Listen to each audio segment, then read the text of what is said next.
یہ تمام نبی اکرم صلی اللہ علیہ وسلم کے ارشادات ہیں۔ لوگوں پر ایک ایسا زمانہ آئے گا کہ دین پر قائم رہنے والے کی حالت اس شخص کی طرح ہوگی جس نے انگارے کو مٹھی میں پکڑ رکھا ہو۔ دنیاوی اعتبار سے سب سے نصیب والا وہ ہوگا جو خود بھی کمینہ اور اس کا باپ بھی کمینہ ہو۔ لیڈر بہت اور امانت دار کم ہوں گے۔ قبیلوں اور قوموں کے لیڈر منافق، رذیل ترین اور فاسق ہوں گے۔ بازاروں کے رئیس تاجر ہوں گے۔ پولیس کی کثرت ہوگی، وہ ظالموں کی پشت پناہی کرے گی۔ بڑے بڑے عہدے نااہلوں کو ملیں گے۔ لڑکے حکومت کرنے لگیں گے۔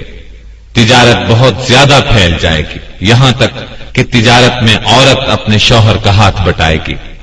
ناپ تول میں کمی کی جائے گی۔ لکھنے کا رواج بہت بڑھ جائے گا، مگر تعلیم صرف دنیا کے لیے حاصل کی جائے گی۔ قرآن کو گانے بجانے کا آلہ بنا لیا جائے گا، یعنی گا گا کر پڑھیں گے۔ ریا، شہرت اور مالی فائدے کے لیے قرآن کو گا گا کر پڑھنے والوں کی کثرت ہوگی۔ فقہا کی قلت ہوگی۔ علماء کو قتل کیا جائے گا۔ ان پر ایسا وقت آئے گا کہ وہ سرخ سونے سے زیادہ اپنی موت کو پسند کریں گے۔ اس امت کے آخری لوگ پہلے لوگوں پر لعنت کریں گے۔ امانت دار کو خائن اور خائن کو امانت دار کہا جائے گا۔ جھوٹے کو سچا اور سچے کو جھوٹا کہا جائے گا۔ اچھائی کو برا اور برائی کو اچھا سمجھا جائے گا۔ اجنبی لوگوں سے حسن سلوک کیا جائے گا اور رشتہ داروں کے حقوق پامال کیے جائیں گے۔ بیوی کی اطاعت اور ماں باپ کی نافرمانی کی جائے گی۔ مسجدوں میں شور و شغب اور دنیا کی باتیں ہوں گی۔ سلام صرف جان پہچان کے لوگوں کو کیا جائے گا، حالانکہ سلام ہر مسلمان کو کرنا چاہیے، چاہے اس سے جان پہچان ہو یا نہ ہو۔ طلاقوں کی کثرت ہوگی۔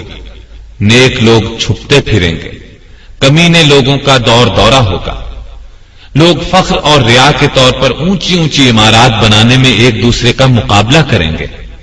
شراب کا نام نبید، سود کا نام نفع اور رشوت کا نام ہدیہ رکھ کر ان کو حلال سمجھا جائے گا۔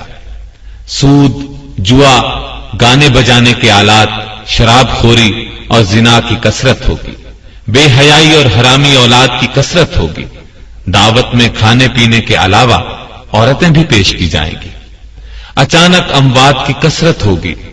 لوگ موٹی موٹی گدیوں پر سواری کر کے مسجدوں کے دروازوں تک آئیں گے۔ ان کی عورتیں کپڑے پہنتی ہوں گی، لیکن لباس باریک اور چست ہونے کی وجہ سے ننگی ہوں گی۔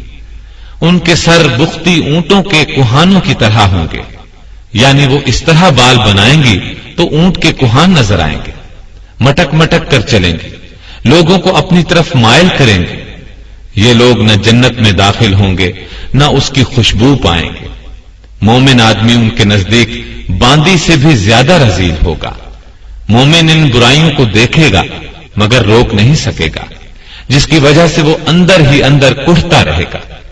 یہ تمام علامات نبی اکرم صلی اللہ علیہ وسلم نے اس زمانے میں بیان فرمائی جب ان کا تصور بھی مشکل تھا، لیکن آج ہم اپنی آنکھوں سے ان سب کو دیکھ رہے ہیں۔ کوئی علامت اپنی انتہا کو پہنچی ہوئی ہے، کوئی ابھی ابتدائی مرحلے میں ہے۔